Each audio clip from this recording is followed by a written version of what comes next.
Okay, so good, Aaron. We've had a good day so far. Yeah.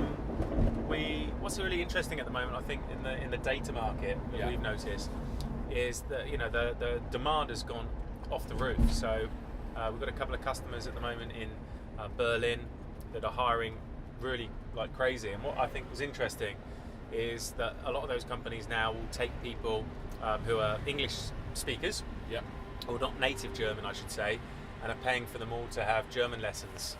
I think that's coming a lot of those companies now, but particularly we've seen those ones who are hiring the data as they need to bring those people in. Have you noticed that?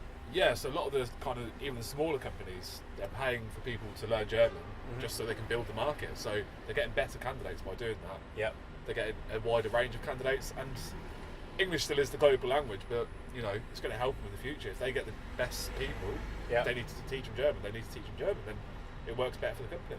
And what I think was great is we've decided to fly a few people over from the UK to go and see those customers in Berlin and almost have a little bit of a tour, and almost like a day in, day out, have a few drinks. Actually, it's overnight, but just to go and meet those people in person and get a feel for what the town's like. So I think there's people in the UK that perhaps haven't been over to Berlin, but actually going in there, seeing what it's like, what a fantastic city it is really helping as well, don't you think? Yeah, definitely.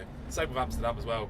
Demand out there is crazy at the moment, so every company's kind of realising that data's so important. So the market's just going to get better and better. I think those are the four. If I look at the four major ones that are, where the demand has been for these, particularly in the tech startup companies, but also some of the bigger, larger brands: New York, Amsterdam, London, Berlin, Munich as well. And I can just see, obviously, that demand increasing. Companies will have to invest in bringing in that graduate and trainee or lower entry level candidates, but of course they still need to supplement that with having skills and experience, or people that they can cross train into that role. Mentors as well, so people that can mentor them and show them how the best way to use that data is. You've got to have the experience somewhere in the company, so whether it be a senior or even a head of, but chief data officers can just become bigger and bigger as well. And I was going to say that person that you were chatting to, that head of data analytics, was saying to us last week, getting those people who've got the right skills and experience is really important, but finding those people that have the right attitude and also to fit in the culture of the business is extremely hard. So, even if they found the right candidate who's got the skills, finding that person that's got the right drive, the right ambition, and also that will fit in the company can be difficult as well. Yeah, and again, in the marketplace, every single company now is looking for culture fit. Culture fit is so important because they realise if culture fit's wrong, they're not going to stay in the role. Now we've been doing a lot of work around video recently, and video for our candidates and saving our customers' times. And what's been your experience around, for example, when we've used the video process?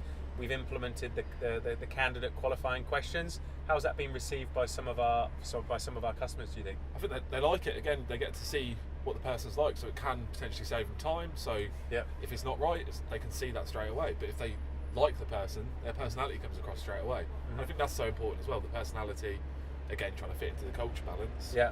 If you're getting your personality across well on a video, that comes across to whoever's taking that person on. Yeah. Really important. And I know that quite a few of your customers are also global, or at least they've got remote teams as well, or they've got managers or VPs that are in different countries. How's that enabled them and saved them time? Or have you seen that save them time, particularly the videos, not just seeing the CV? How's that saved them all time in being able to review them? Again, just saves them having to meet the person straight away. If they don't like the person from the video, then they can reject that candidate, but they might like them from a CV and think, okay, we'll meet them. That's potentially 2 hours wasted. Yeah. Whereas they just see that video and they say, no, I don't actually like that person. Or flip. They might think, oh, I'm not too sure about the CV, but they come across brilliant. They actually present themselves really well. Yeah. And they might actually be a really good fit, and we can train them up. I think that's a good point. And actually, we've seen CVs recently that actually haven't necessarily been the strongest CV on paper, but actually when the candidate took the time to do the video, they had researched the company. You could see that they've actually put a bit of thought into the company that we've represented them to, and I think that's what's made a big difference, hasn't it? Yeah. Fantastic. And we're off now to go and see one of our customers up in Shoreditch, new customer.